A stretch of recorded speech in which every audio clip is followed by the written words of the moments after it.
എല്ലാവരെയും ഇന്നത്തെ ഗണിത ക്ലാസ്സിലേക്ക് സ്വാഗതം ചെയ്യുന്നു. നമ്മൾ സർക്കിൾസ് എന്ന ചാപ്റ്ററിൽ പേജ് 42 പ്രവർത്തനങ്ങളാണ് കഴിഞ്ഞ ക്ലാസ്സിൽ ചെയ്തത്. ഇന്ന് ചെയ്യാൻ പോകുന്നത് second question. For each diagonal of the quadrilateral shown check whether other two corners are inside on or outside the circle with that diagonal as diameter. ഇവിടെ ഒരു ക്വാഡ്രിലാറ്ററൽ കാണുന്നില്ലേ? ഇതിൻ്റെ ഡയഗണൽ അഥവാ വികരണം ഡയമീറ്ററായിട്ട് സർക്കിൾ വരയ്ക്കുമ്പോൾ മറ്റ് രണ്ട് കോർണേഴ്സ് സർക്കിളിൻ്റെ എവിടെ വരും എന്നാണ് ചോദ്യം. കഴിഞ്ഞ ക്ലാസ്സിൽ നമ്മൾ പഠിച്ചത് എ ബി ഡയമീറ്ററായിട്ട് നമ്മളൊരു സർക്കിൾ വരച്ചിരിക്കുന്നു. ഈ ഡയമീറ്ററിൻ്റെ അറ്റങ്ങളായ എയും ബിയും സർക്കിളിലെ ഒരു ബിന്ദുവിൽ ഉണ്ടാക്കുന്ന ആംഗിൾ 90 ഡിഗ്രിയാണ്. ഇനി ഈ എയും ബിയും കൂടി സർക്കിളിനകത്ത് ഒരു പോയിന്റിൽ ഉണ്ടാക്കുന്ന ആംഗിൾ എത്രയായിരിക്കും എന്നാണ് പഠിച്ചത്. 90 ഡിഗ്രിയിൽ കൂടുതലായിരിക്കും. ഈ ആംഗിൾ എ ആർ ബി 90ൽ കൂടുതലായിരിക്കും. ഇനി ഈ ഡയമീറ്ററിൻ്റെ അറ്റങ്ങളായ എയും ബിയും സർക്കിളിന് പുറത്ത് ഒരു ബിന്ദുവിൽ ഉണ്ടാക്കുന്ന ആംഗിൾ എത്രയായിരിക്കും? ഇത് ക്യൂ എന്ന് കൊടുക്കാം. 90ൽ കുറവായിരിക്കും. ഈ ആംഗിൾ 90ൽ കുറവായിരിക്കും. അതായത് ആംഗിൾ എ ക്യു ബി 90ൽ കുറവായിരിക്കും. Angle A P B 90 degree ആയിരിക്കും. ആംഗിൾ എ ആർ ബി 90ൽ കൂടുതലായിരിക്കും. ഇതിനെ അടിസ്ഥാനമാക്കിയിട്ടുള്ള കണക്കുകളാണ് നമ്മൾ ഇന്ന് ചെയ്യാൻ പോകുന്നത്. ചോദ്യത്തിലെ പോലെ തന്നെ ഒരു ക്വാഡ്രിലാറ്ററൽ അഥവാ ചതുർഭുജം വരച്ചു. ഇതിന് നമുക്കൊരു പേര് കൊടുക്കാം. A B C D. ഞാനിതിൻ്റെ ഡി ബി എന്ന ഡയഗണൽ യോജിപ്പിക്കുന്നു. ഈ ഡി ബി ഡയമീറ്റർ ആക്കിക്കൊണ്ട് ഒരു സർക്കിൾ വരച്ചാൽ ഈ എയുടെയും സിയുടെയും സ്ഥാനം സർക്കിളിൻ്റെ എവിടെ ആയിരിക്കും? സർക്കിളിനകത്താണോ, സർക്കിളിലാണോ, സർക്കിളിന് പുറത്താണോ എന്നാണ് ചോദ്യം. അപ്പോൾ നമുക്ക് ഈ ആംഗിൾ സി എത്രയാണെന്ന് അറിഞ്ഞുകൂടല്ലോ. അപ്പോൾ ആദ്യം നമുക്ക് ആംഗിൾ സി കണ്ടുപിടിക്കാം. നമുക്കറിയാം ഒരു ക്വാഡ്രിലാറ്ററലിൻ്റെ 4 ആംഗിൾസും കൂടെ കൂട്ടിയാൽ 360 ആണ്. അപ്പോൾ ആംഗിൾ സി എന്ന് പറഞ്ഞാൽ 360യിൽ നിന്ന് ഈ 3 ആംഗിളും കൂടെ കൂട്ടുന്നത് കുറച്ചാൽ പോരെ. അപ്പോൾ എന്ത് വരും? 105 plus 55 plus 110 equal to 360 minus ഇത് 3ഉം കൂടെ കൂട്ടിയാൽ എത്ര വരും? 5 5 10, 1 ബാക്കി, 5 1 6, 6 1 7, 1 1 2. അപ്പോൾ 360 മൈനസ് 270. 360ൽ നിന്ന് 270 കുറച്ചാൽ എത്രയാണ്? 90 ഇങ്ങനെ നേരിട്ട് കുറയ്ക്കാൻ അറിയത്തില്ലെങ്കിൽ ഇവിടെ സൈഡിൽ കുറച്ച് നോക്കിയാൽ മതി. അപ്പോൾ നമുക്ക് ആംഗിൾ സി എത്ര കിട്ടി? 90 എന്ന് കിട്ടി. അപ്പം നമ്മൾ ബി ഡി വ്യാസമായി അഥവാ ഡയമീറ്ററായിട്ട് സർക്കിൾ വരയ്ക്കുമ്പോൾ ആംഗിൾ സി എവിടെയായിരിക്കും? ആംഗിൾ സിയുടെ സ്ഥാനം സർക്കിളിൻ്റെ എവിടെയായിരിക്കും? അപ്പോൾ ആംഗിൾ സി എത്രയാണ് നമുക്ക് കിട്ടിയത്? 90 ഡിഗ്രിയാണ്. അപ്പോൾ നമ്മൾ കഴിഞ്ഞ ക്ലാസ്സിൽ പഠിച്ചിട്ടുണ്ട് ഒരു സർക്കിളിൻ്റെ ഡയമീറ്ററിൻ്റെ അറ്റങ്ങൾ സർക്കിളിലെ ഒരു പോയിന്റിൽ ഉണ്ടാക്കുന്ന ആംഗിൾ 90 ഡിഗ്രിയാണെന്ന്. അപ്പോൾ ആംഗിൾ സി എത്ര? 90 ഡിഗ്രി ആയതുകൊണ്ട് സി എവിടെ വരും? On the circle. ഇനി ആംഗിൾ എ എത്രയാണ്? 55 ഡിഗ്രി അല്ലേ? അത് 90നേക്കാൾ കുറവാണല്ലേ? കഴിഞ്ഞ ക്ലാസ്സിൽ നമ്മൾ പഠിച്ചിട്ടുണ്ട് ഡയമീറ്ററിൻ്റെ അറ്റങ്ങൾ സർക്കിളിന് പുറത്ത് ഒരു ബിന്ദുവിൽ ഉണ്ടാക്കുന്ന ആംഗിൾ 90 ഡിഗ്രിയിൽ കുറവായിരിക്കുമെന്ന്. അപ്പോൾ ആംഗിൾ എ 55 ഡിഗ്രി ആയതുകൊണ്ട് എവിടെയായിരിക്കും? Outside the circle. Outside the circle. അപ്പോൾ നമുക്കതിൻ്റെ എഴുതാം. If we draw a circle with diagonal D B as diameter A will be outside the circle. A will be outside the circle. പിന്നെ C എവിടെയാണ്? C will be on the circle.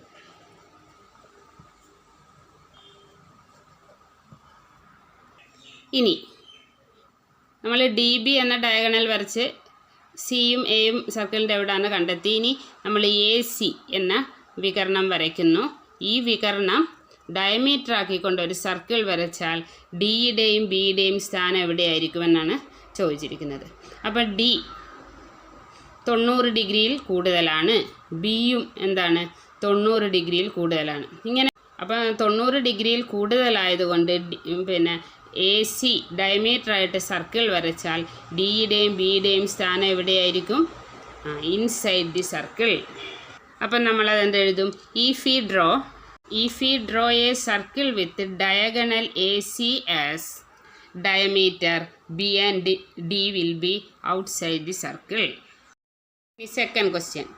If circles are drawn with each side of a triangle of sides 5 cm, 12 cm and 13 cm as diameters, then with respect to each circle, where should be the third vertex?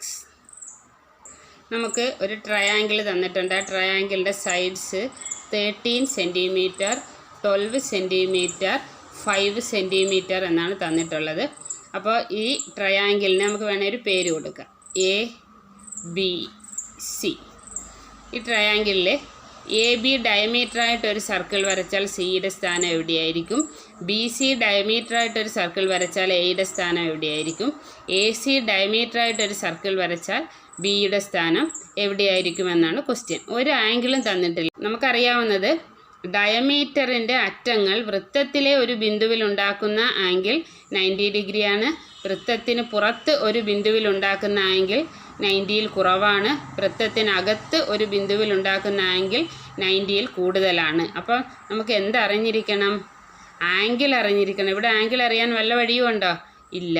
അപ്പോഴാണ് നിങ്ങൾ നോക്കിക്കേ, ഈ പിന്നെ വശത്തിൻ്റെ square 12 square plus ഈ വശത്തിൻ്റെ square 5 square എത്രയാണ്? 12ൻ്റെ square എത്രയാണ്? 144 plus 5ൻ്റെ square. Square എന്ന് പറഞ്ഞാൽ അതേ സംഖ്യ കൊണ്ട് ഗുണിക്കുക. 12ൻ്റെ സ്ക്വയർ എന്ന് പറയുമ്പോൾ 12 × 12 144. 5ൻ്റെ സ്ക്വയർ 5 × 5 25. ഇത് രണ്ടും കൂടെ കൂട്ടിയാൽ 169 അല്ലേ? 5 4 9, 4 2 6, 169. 169 എന്ന് പറഞ്ഞാൽ ഏത് സംഖ്യയുടെ സ്ക്വയറാണ്? 13ൻ്റെ സ്ക്വയറാണ്. അതായത് 13 × 13 169. അപ്പം 12 സ്ക്വയർ പ്ലസ് 5 സ്ക്വയർ സമം 13 സ്ക്വയർ. അതായത് ഈ ട്രയാങ്കിളിൻ്റെ ഈ വശത്തിൻ്റെ സ്ക്വയർ പ്ലസ് ഈ വശത്തിൻ്റെ സ്ക്വയർ എന്ന് പറയുമ്പോൾ മൂന്നാമത്തെ വശത്തിൻ്റെ സ്ക്വയർ കിട്ടുന്നു. ഇത് പൈതഗോറസ് തിയറം അല്ലേ? ഇതെങ്ങനെ എഴുതാം? ഹൈപ്പോട്ടന്യൂസ് സ്ക്വയർ സമം altitude square plus base square. ഇത് പൈതഗോറസ് തിയറമാണ്. പൈതഗോറസ് തിയറം ഈ ട്രയാങ്കിളിൽ ശരിയാകുന്നില്ലേ? ഈ വശത്തിൻ്റെ സ്ക്വയർ പ്ലസ് ഈ വശത്തിൻ്റെ സ്ക്വയർ എന്ന് പറഞ്ഞാൽ അടുത്ത വശത്തിൻ്റെ സ്ക്വയർ കിട്ടുന്നുണ്ട്. അപ്പം പൈതഗോറസ് തിയറം ശരിയാകുന്നത് കൊണ്ട് ഇത് എന്ത് ട്രയാങ്കിളാണ്? റൈറ്റ് ട്രയാങ്കിളാണ്. അപ്പോൾ ഇതാണ് ഏറ്റവും നീളമുള്ള വശം.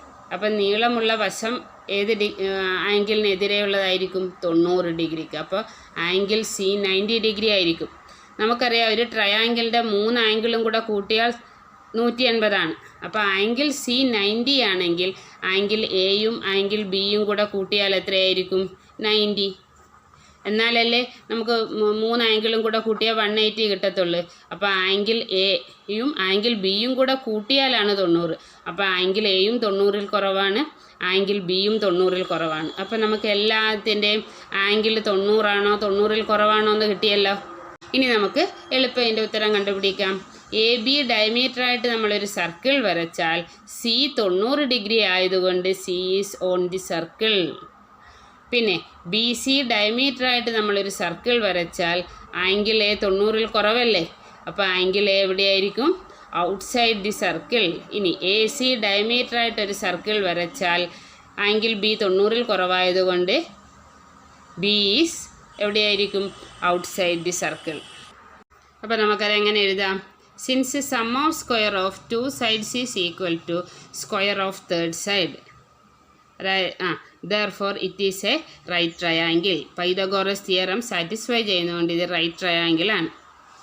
If we draw a circle with A B as diameter, A B ഡയമീറ്ററായിട്ട് സർക്കിൾ വരയ്ക്കുമ്പോൾ C will be on the circle, C സർക്കിളിലാണ്. പിന്നെ if you draw a circle with B C as diameter A will be outside the circle. പിന്നെ if you draw a circle with A C as diameter, A C ഡയമീറ്ററായിട്ട് circle വരയ്ക്കുമ്പോൾ B will be outside the circle. ഇതിലാണ് 4th question. In the picture A circle is drawn with a line as diameter and a small circle with half the line as diameter. Prove that any chord of the larger circle through the point where the circle meet is bisected by the small angle. ടെക്സ്റ്റിലെ ചിത്രം ഞാൻ വരച്ചിരിക്കുന്നു. ചോദ്യം മനസ്സിലായോ നിങ്ങൾക്ക്? ഈ red കളറിൽ കാണുന്ന line diameter ആക്കിക്കൊണ്ട് വലിയൊരു circle വരച്ചിരിക്കുന്നു. അതിൻ്റെ പകുതി നീളം ഡയമീറ്റർ ആക്കിക്കൊണ്ടൊരു ചെറിയ വൃത്തം വരച്ചിട്ടുണ്ട്. ഇത് വലിയ വൃത്തത്തിൻ്റെ കോഡ് അഥവാ ഞാണാണ്. ഈ വലിയ വൃത്തത്തിൻ്റെ കോഡിനെ ഈ ചെറിയ വൃത്തം ഈ പോയിന്റിൽ കട്ട് ചെയ്യുന്നുണ്ടല്ലോ. ഈ ഡയമീറ്ററിന് ഞാൻ എ ബി എന്ന് പേര് കൊടുക്കുന്നു. ഈ കോഡിന് എ സി എന്നും പേര് കൊടുക്കുന്നു. നമുക്ക് തെളിയിക്കേണ്ടത് ഈ പി എ സിയെ സമഭാഗം ചെയ്യുന്നു, അല്ലെങ്കിൽ പി എ സിയെ ബൈസെക്റ്റ് ചെയ്യുന്നു എന്നാണ് തെളിയിക്കേണ്ടത്. അതിന് എ പിയും പി സിയും തുല്യമാണെന്ന് തെളിയിച്ചാൽ മതി.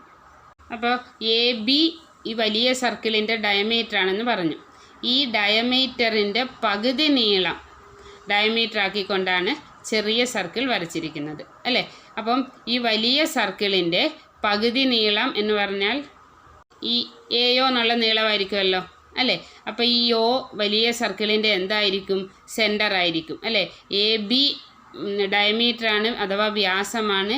എ ബിയുടെ പകുതി നീളം ഡയമീറ്റർ ആക്കിക്കൊണ്ടാണ് ചെറിയ സർക്കിൾ വരച്ചിരിക്കുന്നത്. അപ്പോൾ ഈ വലിയ സർക്കിളിൻ്റെ റേഡിയസ് ആയിരിക്കും ഒ എയും ഒ ബിയും അല്ലേ. ഞാൻ ഒയും പിയും കൂടി യോജിപ്പിക്കുന്നു. അപ്പം ചെറിയ സർക്കിളിൻ്റെ ഡയമീറ്ററാണ് എയോ. ഈ ഡയമീറ്ററിൻ്റെ അറ്റങ്ങളായ വ്യാസത്തിൻ്റെ അറ്റങ്ങളായ എയും ഒയും കൂടി ചെറിയ വൃത്തത്തിലെ ഒരു ബിന്ദുവാണ് പി. പിയിലുണ്ടാക്കുന്ന ആംഗിൾ എത്ര ഡിഗ്രി ആയിരിക്കും?